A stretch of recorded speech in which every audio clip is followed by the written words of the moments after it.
Okay, magandang linggo ng gabi sa ating lahat. Thank you for joining us today, Oras ng pahinga pero kasi nasa dugo natin ang talent development and training and development, and that's why we're here. My name is Edwin Ebreo. Please call me Ed, and I'm today's host and moderator of Usapang Training Atbp. Ito po ay program ng Philippine Society for Talent Development para magkaroon po tayo ng forum para mapag-usapan yung mga isyung may kinalaman sa talent development. Ayan. Siyempre, number one dyan yung learning and development.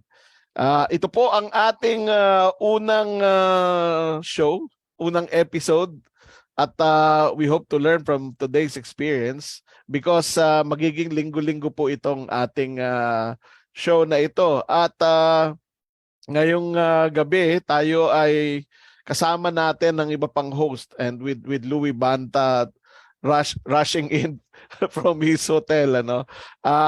Again, akong main host today. Magpapalit-palit po kami ng role as we go along. Ako si Edwin Ebreo. I'm the president of ExecuServe Corporation. I'm a talent development and organizational development consultant. I'm also a member of the Philippine Society for Talent Development. Ayan. Ana, pakilala mo ang sarili mo. AM. Yes. Hello, magandang gabi sa lahat. Ayan, Ana may Villaluz po, or mas madali tawagin na lang po akong AM. Mahabang kwento pero accidental career woman po ako, but very grateful. Maybe 17 years in combined karamihan ng L&D pero also in TD and OD.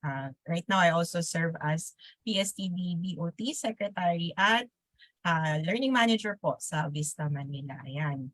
Thank you, AM. Everyone. Thank you. Pearl Martinez. Nakamute ka, Pearl. Hi, everyone. My name is Pearl. Well, I have a very long name, but you can call me Pearl. Pearl Martinez. I'm the Global L&D Manager for SGS & Co. And I'm also the chair of the membership committee of the PSTD. So, lalo na yung mga, if ever there are new members or you want to invite new members, may promotion pa eh. Please do invite them to join PSTD, our road to 1K. So thank you, and I hope to see you every Sunday here. Okay, thank you, Pearl. And now, Jun, introduce yourself. Hello, everyone. Na-realize ko lang, Ed, kung may AM tayo, si Pearl PM. Pearl Martinez eh. All right, my name is Jun Roy. One yung nakalagay dyan, so masyadong mahaba, so just call me Jun. I was the past president of PSTD in 2021 and currently sitting as the governance advisor and internal auditor. And outside of PSTD, my part-time role the full-time. I work as the OD consulting head of Nomura Research Institute. Yan. Ayan. Okay, thank you, Jun. Welcome po sa lahat. Oh, I saw Raju. Oh. Hello, Raju. Actually, marami tayong mga kaibigan na nandito ngayon sa Zoom. Thank you for supporting this first episode of Usapang Training Atbp. Okay, malamang-lamang yan si Raju, maimbita natin one of these days. Okay ka naman, game ka naman, Raju, di ba? Okay, so meron pa tayong isang missing, parating na yon, si Louie Banta, who's the CEO of LJMB Consulting and also an active member and supporter of the Philippine Society for Talent Development. So, ano po ba yung format o yung ating agenda ngayong gabi? So, we'll spend a few minutes with Balitang PSTD, and that will be discussed by June. And then after that, we will be talking about our main topic today, and that is yung online, face-to-face, hybrid, blended learning na nangyayari ngayon as the pandemic restrictions are loosening up ay nagbabago rin ang behavior ng mga organizations in the way they want the learning and development activities delivered, no? But before we go to our main topic tonight, Jun, balitaan mo naman kami kung ano ang nangyayari ngayon sa PSTD. All right. Thank you, Ed. Ladies and gentlemen, ikinagagala ko pong ibalita yung mga nangyayari at mangyayari pa sa PSTD. All right. So, umpisan po natin doon sa ginawa namin sa December. Although this is an old news, pero yung implication po nito kasi is long-lasting. So makikita nyo dyan sa mga pictures, kami ni Ed together with other experienced training professionals, nagkaroon po kami ng 2 days na design-a-thon. So what it means is that you can expect a more revised, improved version of our master trainer certification. We still commit that the master trainer certification that we will be providing you are comparable to what you can have with the best in the world. No, naka-benchmark po yan sa international certification. So abangan nyo po yan at nagsimula na po. But ang mangyayari po dyan kasi marami pang mga exciting news, no? In terms of the changes and improvements that we have planned as a result of that design-a-thon. Incidentally, if you can also see the pictures, it's not just about the output, no? Kundi yung we enjoyed being together, we have a sense of community, at very active pa po yung aming chat group until now. Right? So isa yan po sa mga benefits ng PSTD.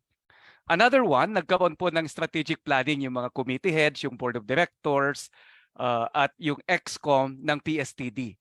This was done last January. Then makikita nyo rin po, no? So lahat ng ginagawa namin ngayon is part of what we have planned in January. But then again, I would like to emphasize, it's not only about the planning, but it's about the fact that we enjoyed what we were doing. There's a sense of community. Hindi ko na naipakita dyan yung picture na kumakanta si Ed. At si AM, lahat kami, except yata ako. Alright. Another one is the Grand Tipanan. So lahat ng mga tipanan po natin, starting with what happened in January 26, are thematic. So kung ano yung mga emerging and trending topics affecting our profession, yun po yung pinipilit nating ibahagi sa inyo, no? So like last January, we talk about the role of talent development in terms of sustainability and digital transformation. Yan. And then what you can expect this February is ang mainit-init na topic, no? GPT chat, and then I think magkakaroon ulit ng mga competitors yan, no? Bard, I think, is the name given for the Google equivalent of GPT chat, no? So ano ba yung implications nitong AI at sa future ng talent development? So alamin natin yan sa February 23. Napakalaking usapin, no? And the most exciting part, of course, as early as now, February, pwede na pong mag-sign up sa ating 48th National Convention. Ipagpasensyahan nyo po, medyo ang nakayanan lang po namin is Boracay. No? Exciting po yung ating Boracay. No? So it's the first time after so many years that we will go out of Metro Manila. And these are just some pictures of what you can expect every month. These are all part of our master trainer certification. So we have said some of the titles are the same, but in terms of the way it is designed, may mga changes po yan, no? Lahat po niyan hybrid. And then by mid of this year, we will have again another summit on the Philippine Talent Development Framework. So I'm not here to talk about each of these, but I am here to excite you about what this means. No, napakalaking implication po nito sa ating profession. So ano ba yung mga changes, ano yung kinalaman nito, and what are, let's say for example, some of the competencies, no, or capabilities that can guide us, no, as we transition from training to L&D to talent development. Abangan nyo po yan. Magkakaroon po tayo ng summit at gusto namin kasama po kayo dyan. Right? And then another offshoot of what we have discussed last December is what we call the mentoring. Wala po tayong mentoring certification. But don't you know that PSTD, along with Australian Aid, already came up with a mentoring guidebook. So if you want to become a good mentor or you want to establish a mentoring program in your organization, may guidebook po yan. Nagkaroon po tayo ng first Philippine Mentoring Summit last 2021, magkakaroon ulit po tayo. And we will launch, the first mentoring certification in the Philippines. Abangan niyo po yan. So yun po yung ating mga balitang PSTD sa ngayon at marami pang iba. So what it meant is there are more programs and opportunities for you, not just to attend, but also to build a community and to contribute in that community. Maraming salamat po. Back to you, Ed. Thank you, Jun. Paki-unshare yun. Naka-unshare na ba yung screen mo, sir? Yes. Naka-unshare. Yun na. Okay, thank you. Oy, Louie. Hi, maligayang Louie. pagdating. Hello! Ready sa usapang training at iba pa. Ayan. Pakilala ka, Louie. Ang idol. Si Louie Banta po. Idol ng mga trainers. Dati na naging board of trustees ng PSTD at ngayon ay isang aktibong volunteer na humihikayat sa atin na talagang i-push ang 1K, road to 1K ng Philippine Society for Talent Development. Oh, thank you for saying that, Louie.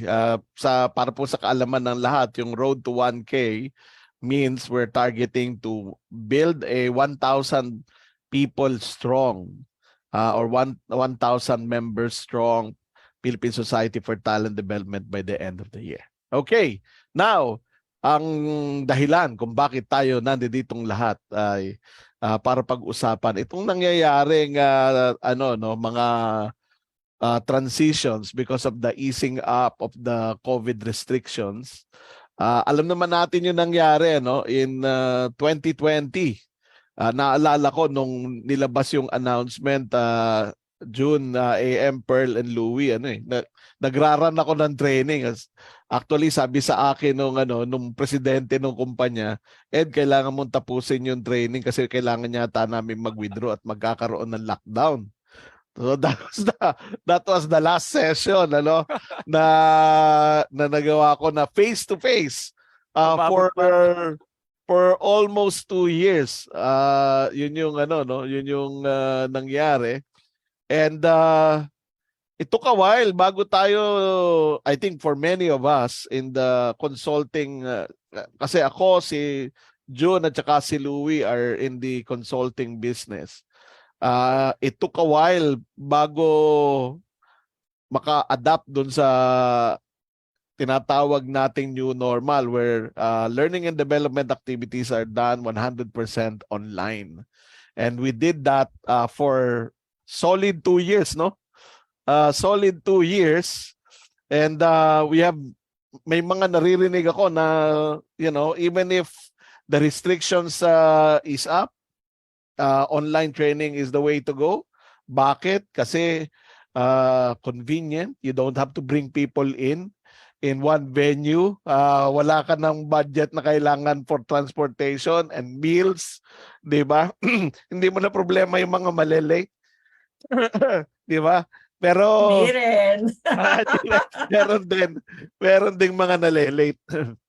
Pero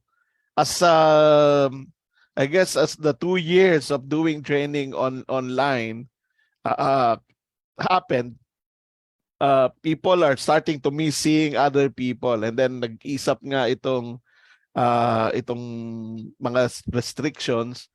At nagbago rin yung attitude ng maraming kumpanya. In fact, before we start the conversation, I just want to share a survey, a quick survey that we did among members of PSTD. Let me just share my screen. Ayan, I hope you can see this. All right.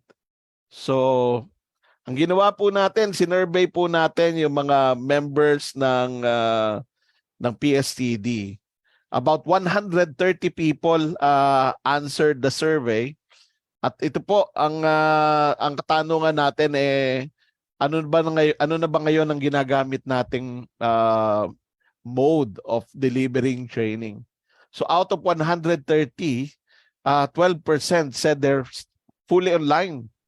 Okay? As opposed to 100% during the thick of the restrictions, no? About 7%, kaunting porsyento lang naman yung 100% face-to-face, meaning they ditched the online training and went 100%, okay, face-to-face. Merong 20% who said hybrid kasi merong mga participants na galing sa iba't ibang lugar ng Pilipinas, because what actually happened, I realized, is that some companies started hiring during the pandemic kasi hindi on-site eh. May mga companies na nag-hire ng mga tao sa mga probinsya.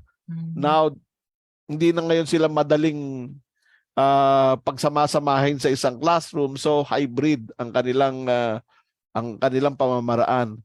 And then 50%, a good number of them said there's a mix of online and face-to-face training, while 11% face-to-face, hybrid, and self-paced o yung digital training using LMS.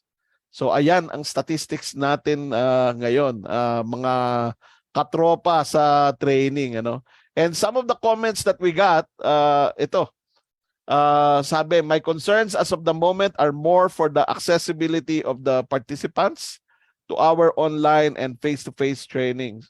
So our consideration focuses on our communication with them on what's the best option based on their learning needs. Yan yung isang comment ng ating katropa sa training, no? And then the clamor in my region is face-to-face trainings to bring back the human connection.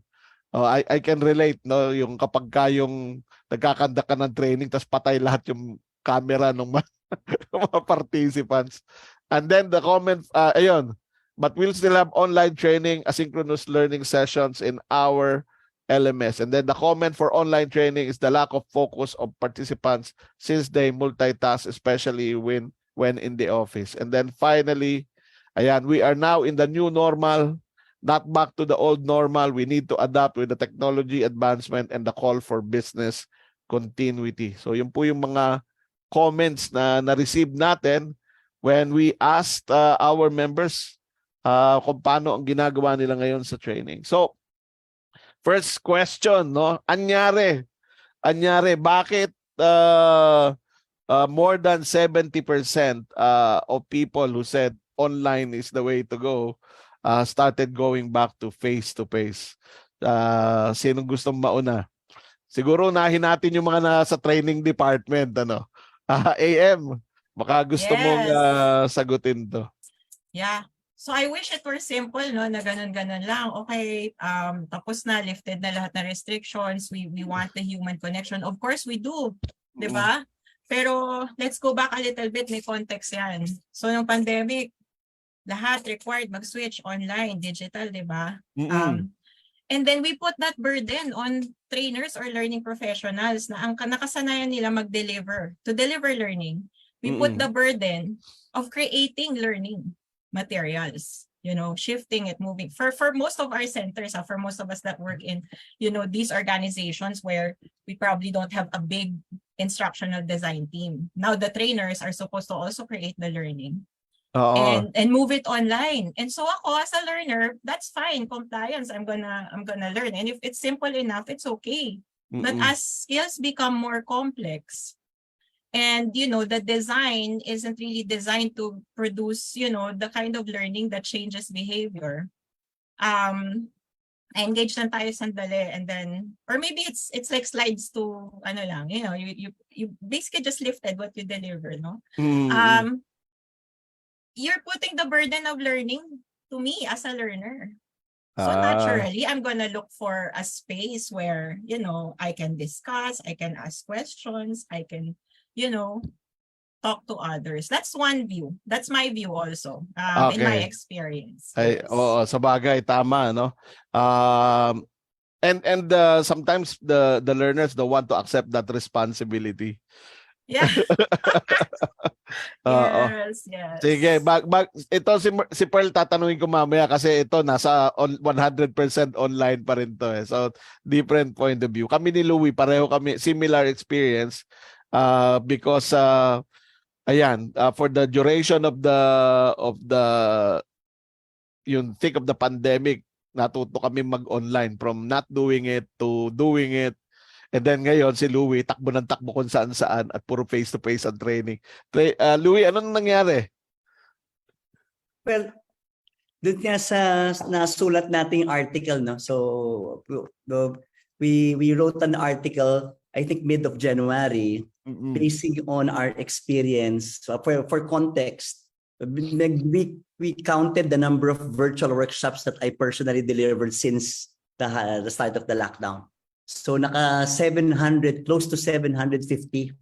And I was enjoying the virtual training space because I was productive. No, I would say I have one client 8 to 12, another client 1 to 5, another work night for global companies who are on mid shift or early night shift. No?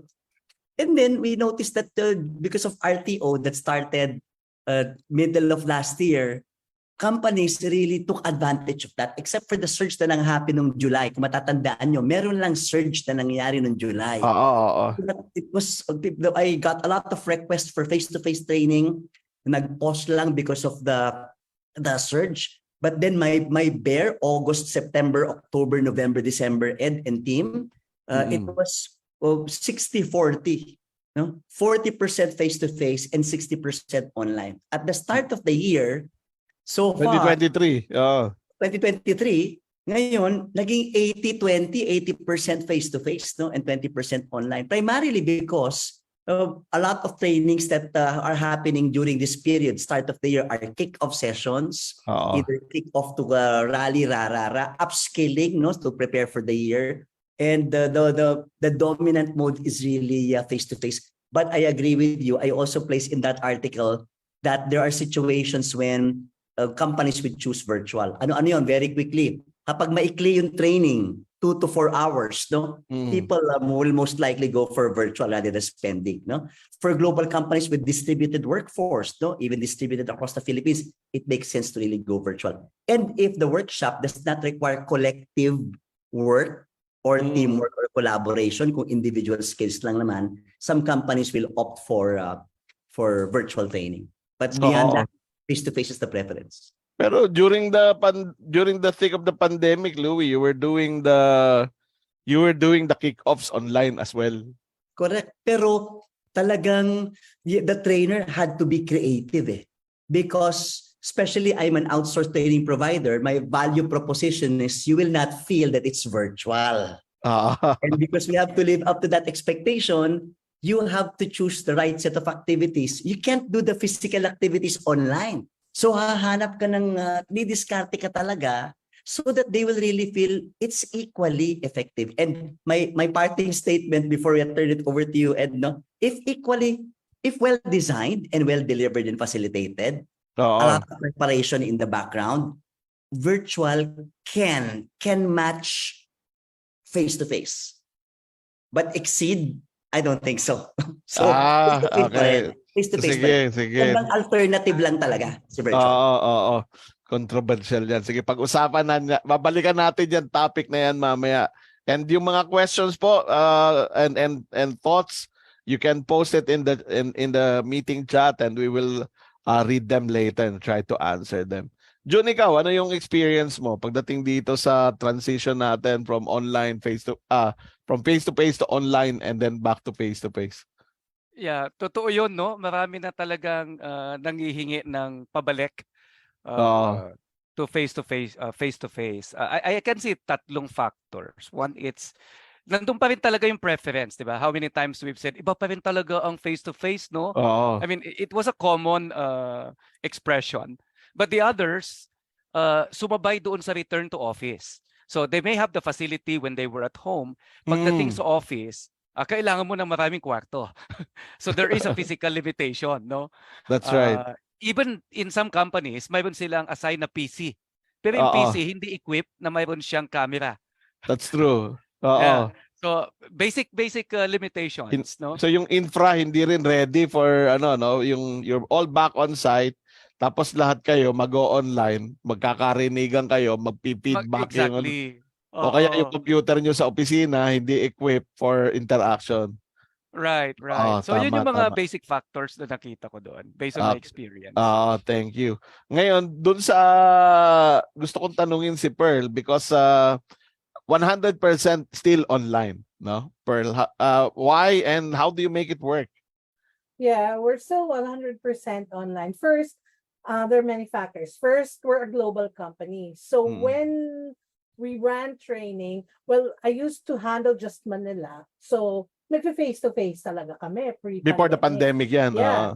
And then in the course of the pandemic, I became in charge of the global L&D. So I was now running training, the same training that I ran for Manila. I had to run it for North America, so for different parts of the world.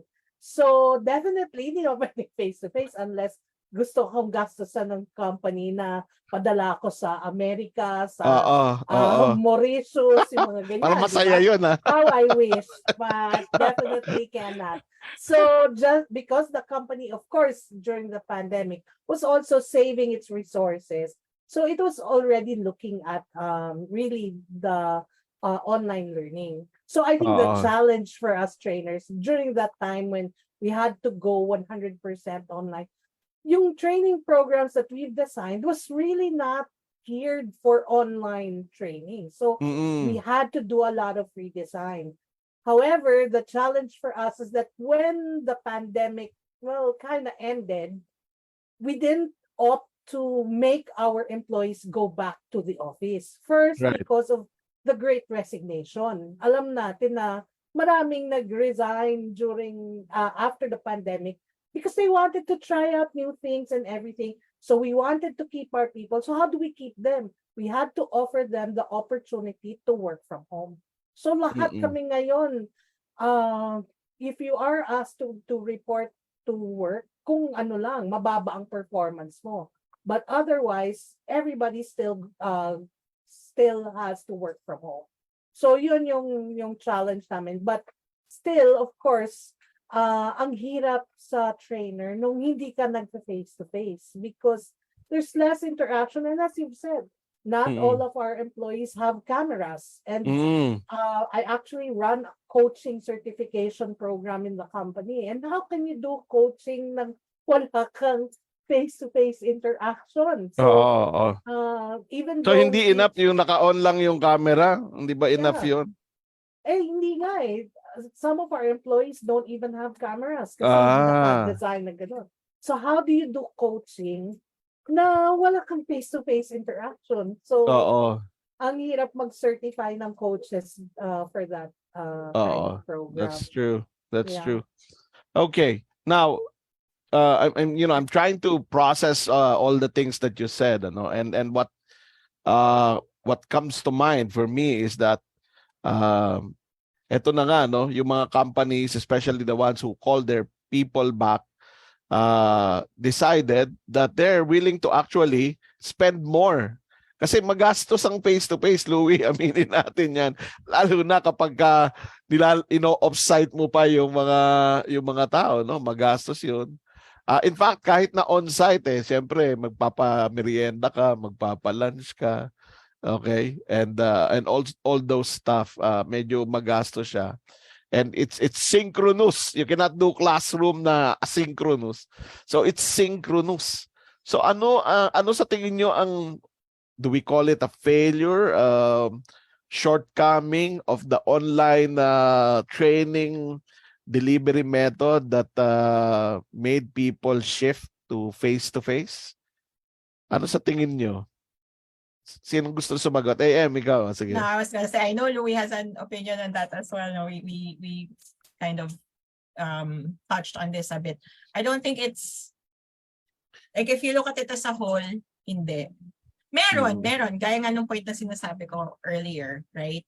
Because if it's not well designed, I'm really gonna be turned off, with this modality. But design of learning is super critical. But it's Okay. not the only reason people are turning away Oo. from that format.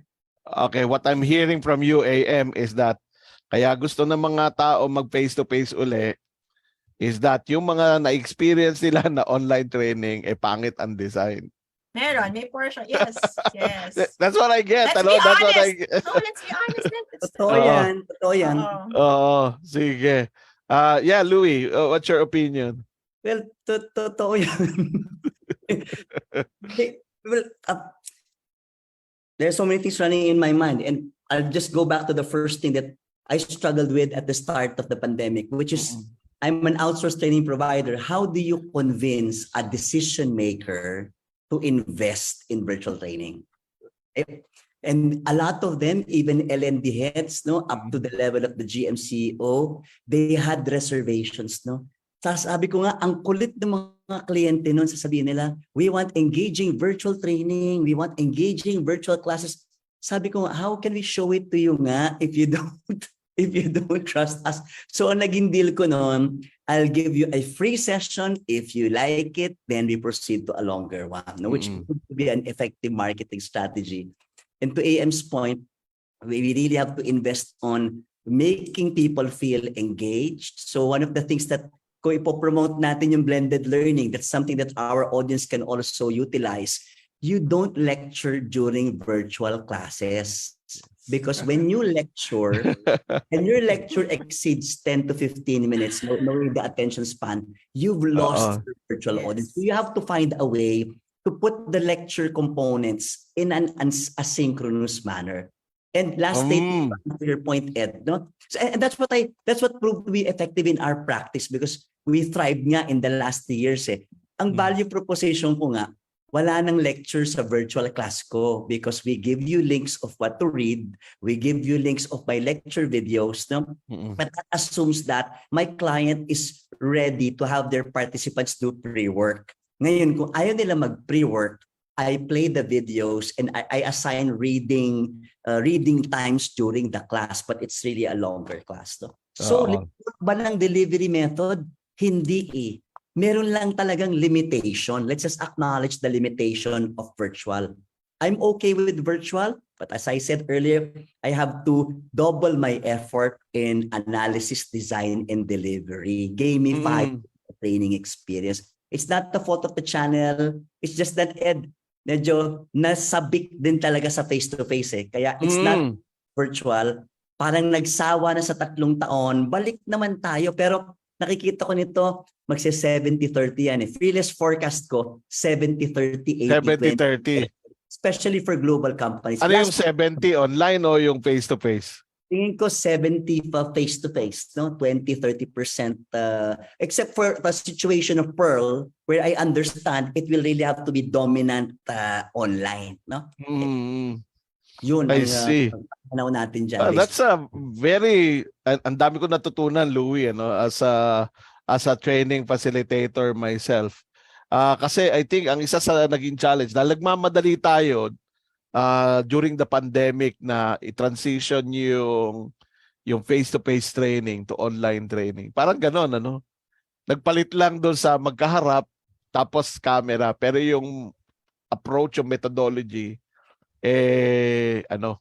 hindi natin nagawa ng maayos. So, very valuable advice, Louie. I'm glad that you mentioned that.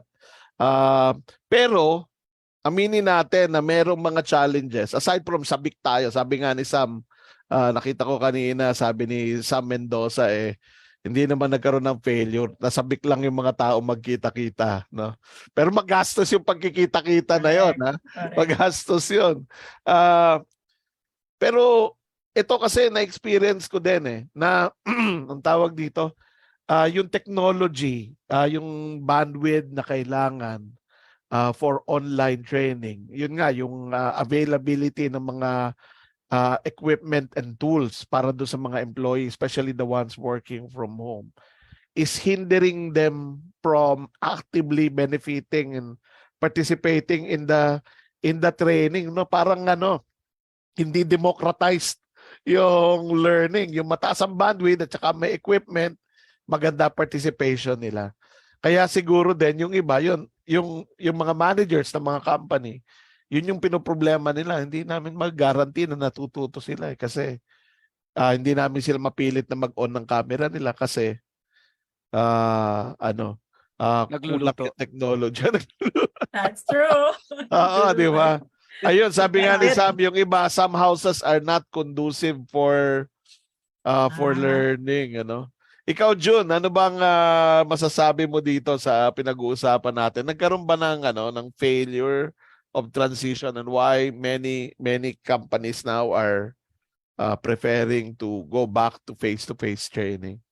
Siguro not necessarily failure, but nagkaroon ng struggle talaga kasi for several reasons. One, tulad ng sinabi ni AM at ni Louie, yung capability, nakita natin ito nung sa PSTD 2020 Oplan Hope, ano? We seasoned speakers, even Oo. yung mga idol namin, pagdating sa online, we were all struggling at that time, no?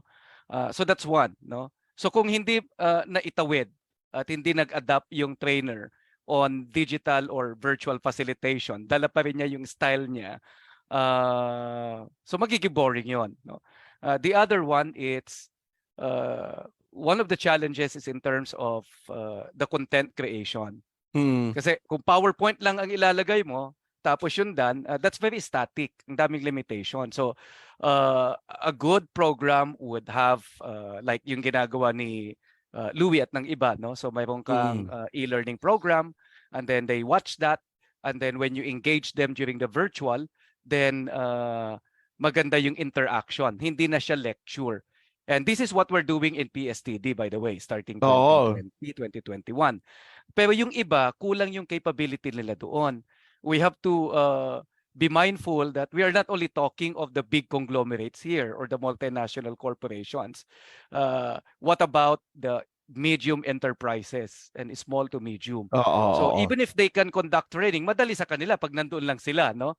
Pero yung capability nila to do it online, yun ang sa tingin ko at based on experience, naging kulang. Okay. Sige. All right. Now, what we're seeing, eto nga, merong mga rito, no? May mga guesses na it's going to be 20% or 10% or 70, 30. And another approach that's emerging is hybrid. Oo. Hybrid.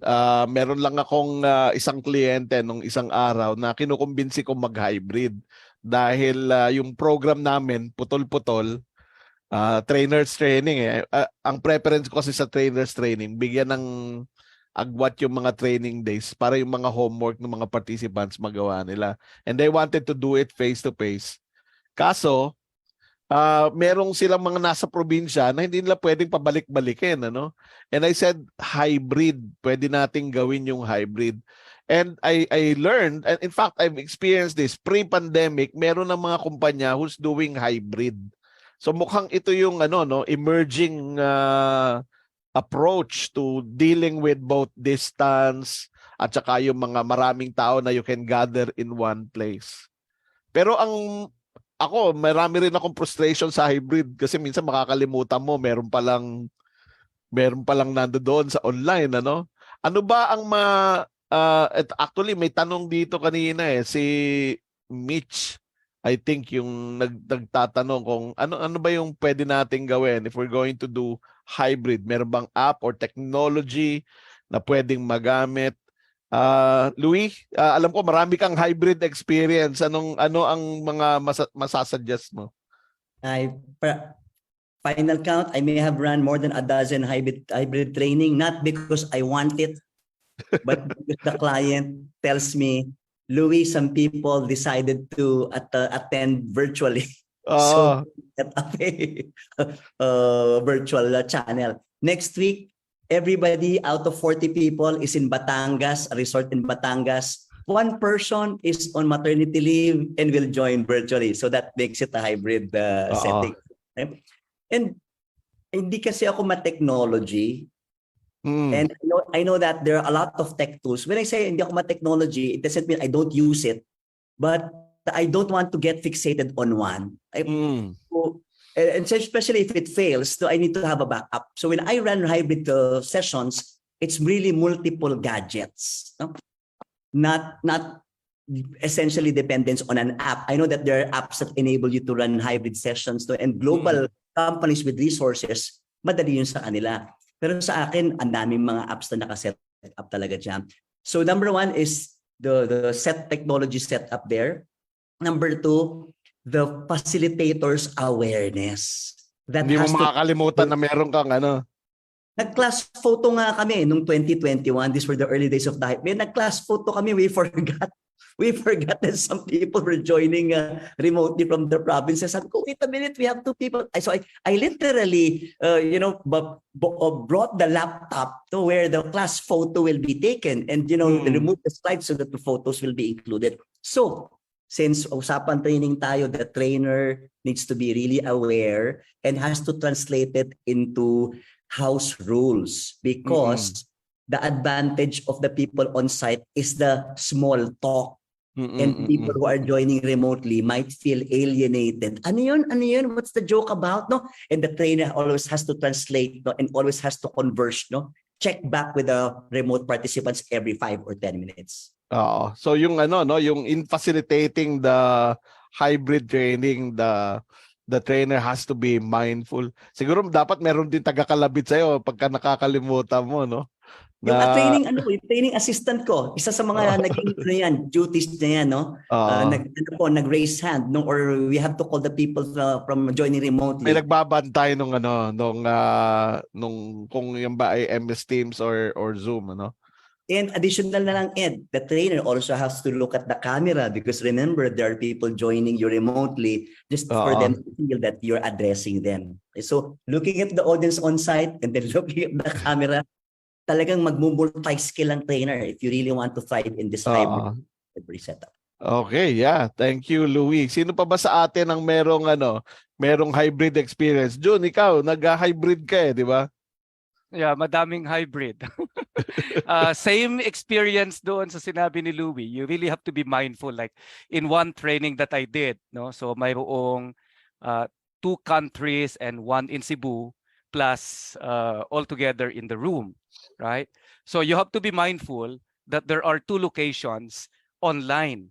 So talagang babanggitin mo sila, right? And then you really have to look at them in the camera. You have to be, and then when you group, ito yung challenge, alam ni Louie ito, when you group those who are in the face-to-face, kailangan kasama yung kwan.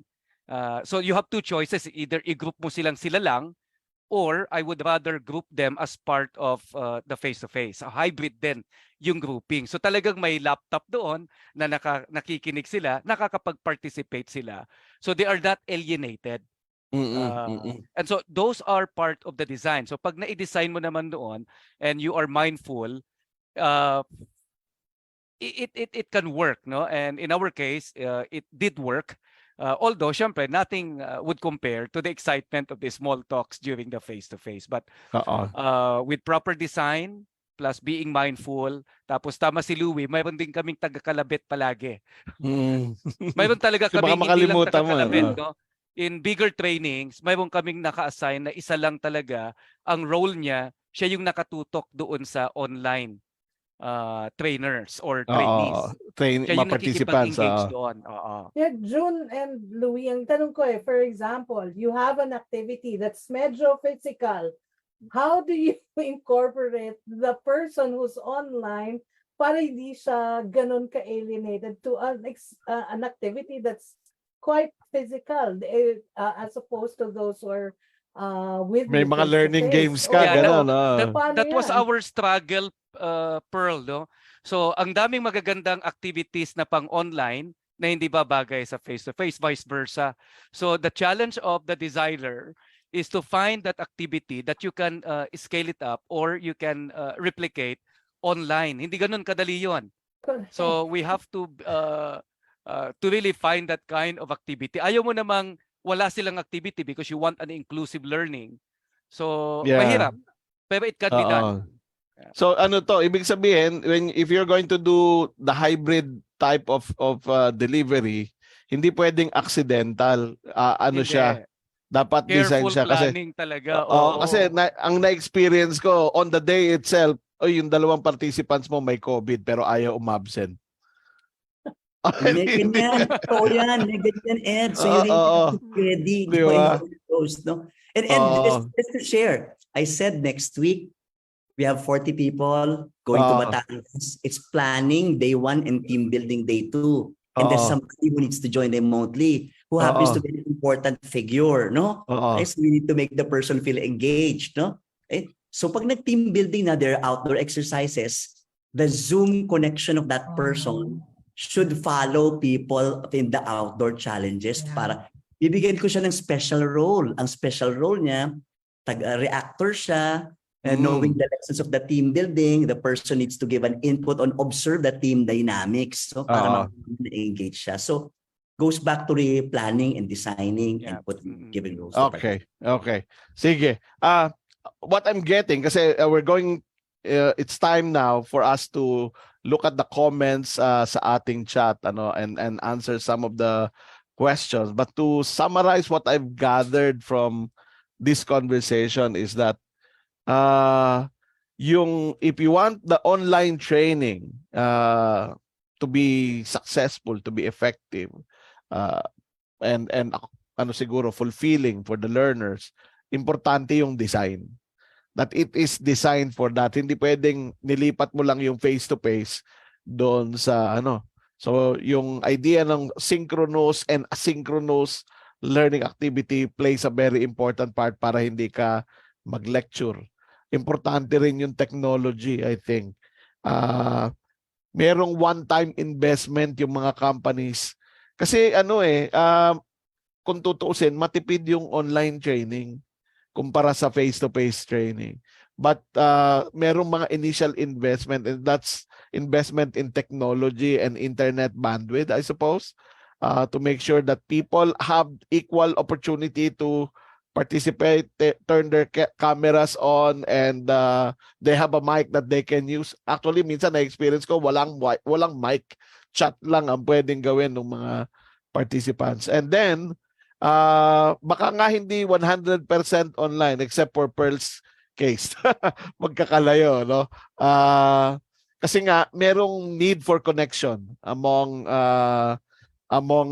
employees. Yan.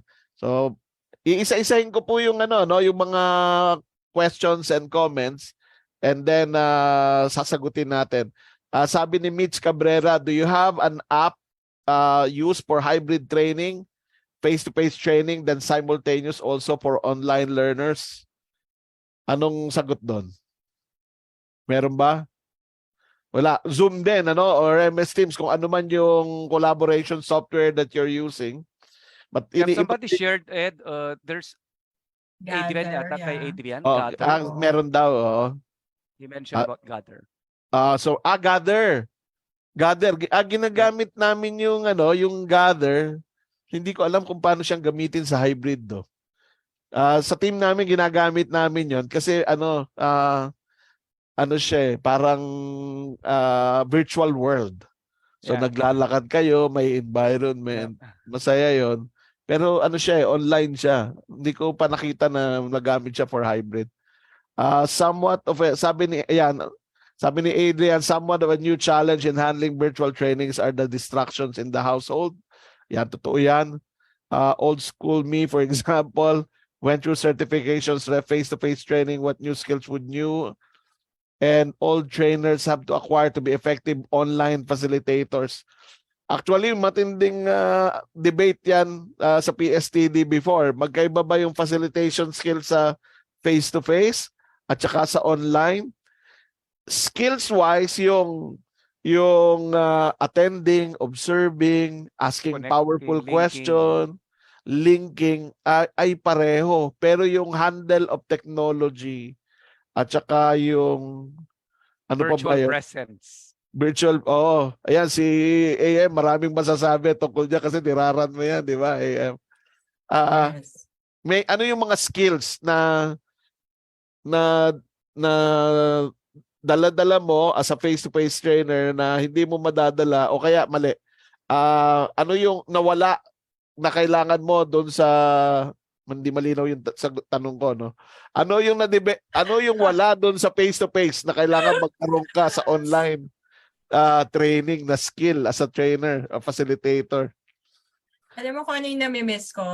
When you're Oh. walking in the classroom, tatayo ka lang sa likod ng isang participant, ano na sila, mas active, ano na, paying attention na. Oh, Right? observing skill, di ba? Right. Oo. Your skills in terms of gaining attention, you're really competing with so much, di ba? That's true. Even with cameras on, they can really, on the side or even in front of you, they could be typing something. It looks like they're paying attention, but they're not. Yeah. So, ano talaga, yung pag-engage sa kanila, times 100 ang Kaya it siguro takes after so 2 much hours, pagod na more. pagod ka eh, no? Dahil the Exactly. energy that you have to exert. Exactly. Oo. Mhm. Louie, Isa pa ano? dyan, Ed, Sige, AM, yes. humor. So magpapatawa ka, magka-crack Yes. ka ng joke, natawa ka.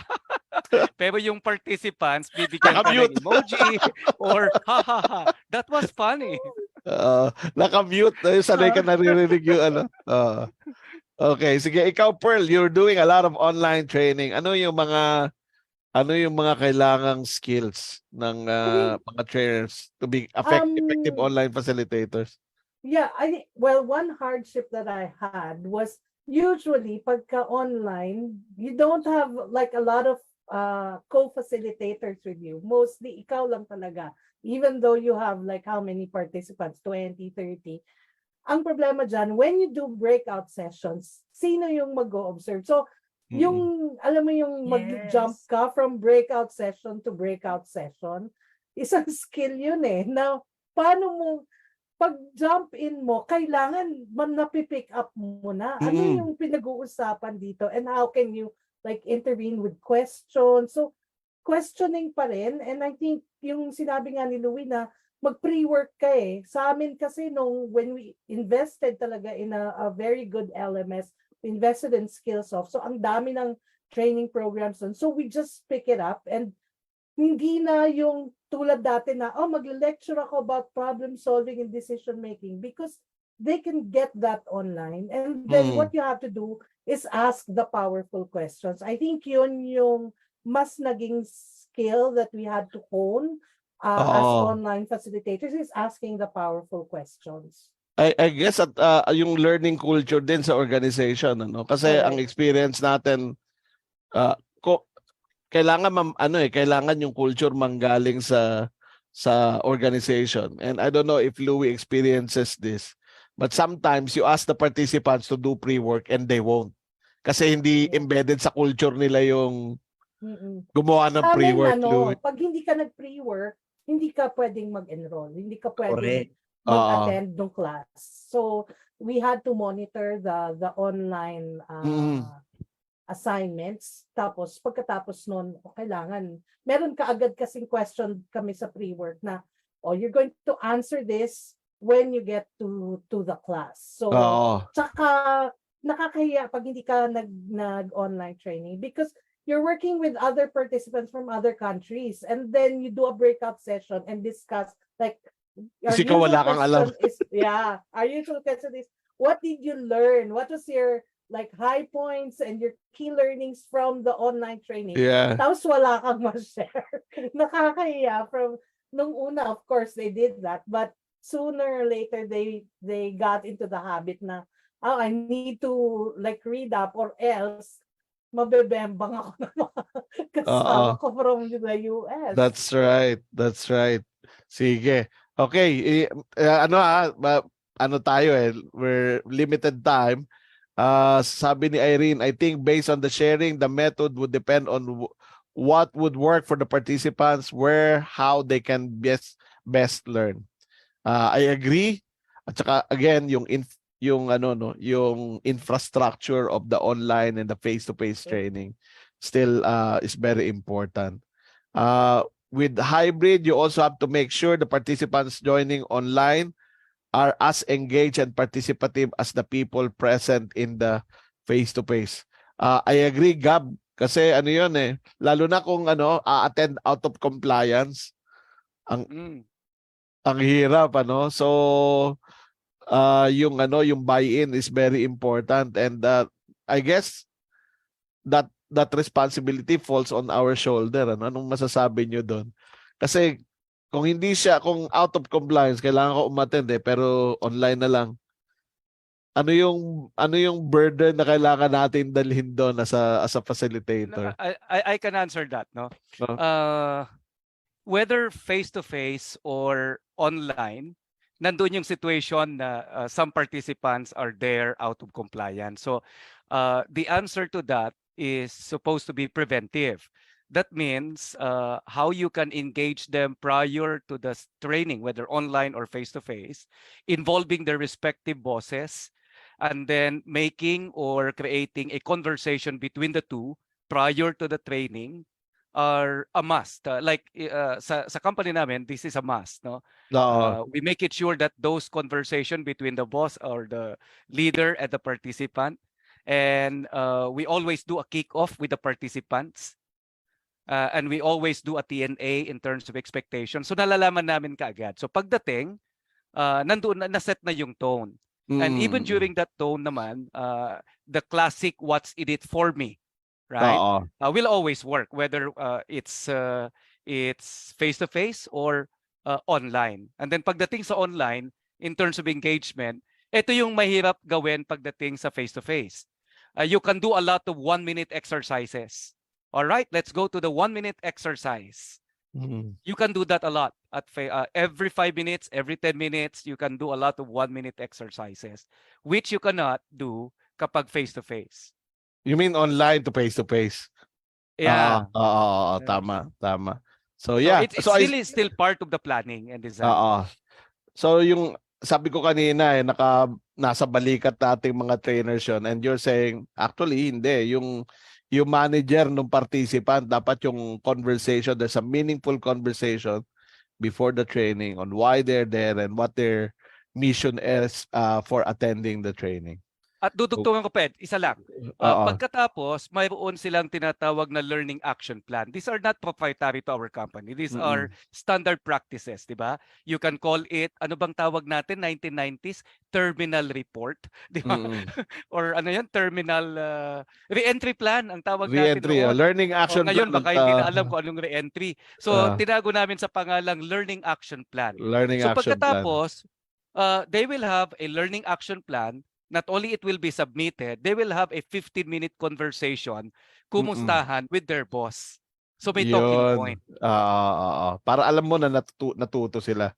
Ayun, nakita ko yung comment ni Adrian about Gather. Check out Gather. We use it sa Executive minsan yung aming lunch and learn sa Gather namin ginagawa. Kasi you can gamify it, you can create games sa Gather. It's not really, it's virtual, it's not hybrid. But it's something that you can use for learning. Ano yan, the limit is your creativity. Maganda yan. May tanong si John, in terms of technical training, how can we assess the learning of the participants? Whether that's face-to-face and online, syempre yung tinatawag nating formative and summative evaluations. Di ba? Yung skills practice. Technical training, syempre, yan, practical exams dapat makita natin. Okay. Schools habit and cost around 200K per room. Ano yun, Irene? Yung school habit and cost around 200 Yung per gather po ata. yung gather. Oo. Cost around 200,000 per room. Mahal naman. Bigla akong namahalan. One critical skill. Okay, iniisa-isa ko kasi. Participants, customized design from pre-training, task learning, activities during and post-training for reinforcement. Yes. Ayan, sabi ni AM, ayan, nag-plug na si AM ng programs for designing hybrid learning, facilitating skills, and storyboarding, script writing. Check out the training calendars. Ayan. How do I become a member? O, ayan na, magandang tanong. Yes. Nasagot na sa chat. O, yan. Yung iFlex. Anybody familiar with iFlex? I'm not familiar with iFlex. Yung sinasabi ni Irene. For hybrid, iFlex. Baka pwede nating i-unmute si Irene at bigyan ng spotlight para explain yung iFlex. 200,000 pesos per classroom. Andiyan pa ba si Irene? Okay, anyway. Ang Andyan pa. bilis ng oras. Ang bilis ng oras. Alas 7 na ng gabi at tapos na po yung ating isang oras and Hindi we ba are hanggang alas 9 ito? yung Kaya. ating I would love to hear your I would love to hear your feedback. This is our first episode. We will be back again next week. Ang pag-uusapan natin next week, mga katropa sa training ay artificial AI, intelligence, yes. AI. Oo, AI. Ang ating title is Who is Afraid of AI? Actually, medyo nagsusubok-subok na ako eh. And we'll invite somebody who is an expert or who has been using AI in yun, si Adrian, takot daw siya sa Skynet. Who's using AI in talent development. So syempre, ang context natin lagi pagdating dito sa ating mga topic ay not just training but really talent development. So parting words, AM. Ayan. AM, yes. Yes, thank you to everyone. And looking forward to next week's talk. Ayan. Thank you, AM Pearl. Yeah, thank you for everyone who joined. Again, pa-plug ko lang, just like Miss Valerie, if you want to be a member of PSTD, we're all open for membership. Please invite your co-trainers and other members of your HR team, especially for those people in talent development, to join PSTD. So road to 1K. Thank you, Pearl. And June. Yeah, so although we not really debated, but we talk about the advantages and disadvantages of both modalities, my advice is to learn both, right? Because it's here to stay. And it will be more and more we go towards balancing both synchronous and asynchronous. So we might as well learn both. And Yeah, face-to-face and online. face-to-face and online. Okay, thank you. hybrid. And hybrid, Louie. And hybrid. We trainers are agents of change. Yes. Exactly. And we will continue to be agents of change. It starts with the self. Maybe 5, 10 years from now, it will be hologram. The platform, the channels, the technology will change, but the basic core skills and our passion for touching lives will remain the same. Okay, thank you, Louie, for that insightful idea. Ladies and gentlemen, that ends our show for tonight. Join us again next week, same time, same place, 6 o'clock. Usapang Training at iba. Magandang gabi po sa inyong lahat and see you next week. See Dapat you. picture. Thank you. Bye, Randy. Bye, everyone. Okay. Yes. Group picture? May group picture Picture ba? kung kaya. Oo nga. Kaya ba yun, Yung group sinasabi picture? ni Louie kanina eh. May mga nag-ano na eh. May Eto mga na. lumabas. Ayan. Those who can join, can still join. You can open your cameras na and we can have Palitan natin yung view Ayan. to gallery view. Yan. Alright. Ayan, syempre sinat ulit ang those who picture can join. taker. Not kaya ba? May marami na nakaalis eh.